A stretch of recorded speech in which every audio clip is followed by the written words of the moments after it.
Mbaka Gotieno Lewis manosomo St. Peter's Primary School Kakamega noyudo maksi 431 koro en dala ma Kisumo wada wuoyo kode sani. Lewis oimore wane dhi nade? Adhi maber. Erokamano. Ne in kanye seche mane winjo duoko mar penj? Nanda dala. Ti winjo nang'o baba? Nawinjo kamor ahinya. Nagoni Nyasaye erokamano. To school mane midwa dhiye mar secondary? Alliance High School.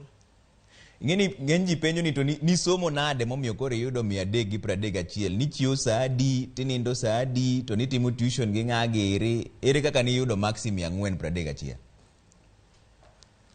Mokwongo ahinya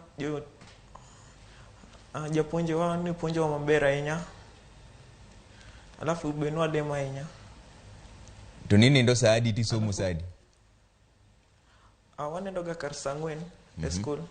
To wachiewo kar saa 11. Ka isoma.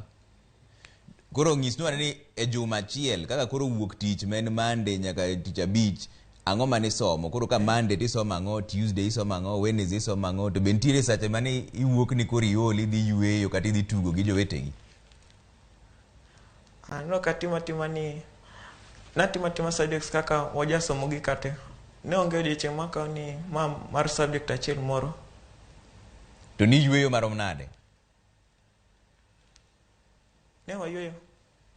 Ne Saturday gi Sunday bende nisomo koso mano to koro kisom?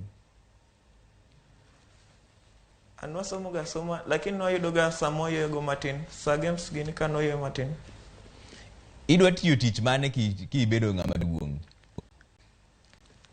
Kabet ng'ama duong' tagombo bedo engineer. Nikech ang'o? Mano poka decide, lakini adwa timo course moro engineering. Ang'o ma dang' inyis jopuonjgi manopuonji e skul sani ma koro neni? Ang'o ma dang' inyisgi? Adakonogi akona ni gimoro amora gi max ma giyudogo kik giywagi kata ka nok giyudo max maber. Mago jopuonjre wetegi nikech tiere moko mayuak mawacho ni maksi go ok ber ahinya. Mane Nyasaye manomiyogi, koro goyone Nyasaye erokamano eman giyudono. To jopuonj magi, joma nopuonji, ang'o ma ding'isgi sani? Ang'o?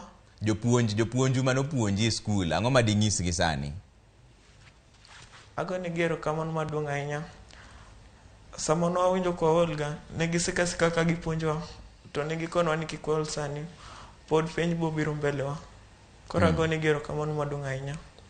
To somo mane iyudo ka yot ni mogik? Ne en kwano, koso Ingereza, koso Kiswahili? An ka nawinjo ni en ga kwano ema ni yot naga maber ahinya. To mama udang' inyis nang'o jonyuolgi? Ang'o ma dang' inyisgi sani ka koro watieko? Agonegi erokamano ahinya.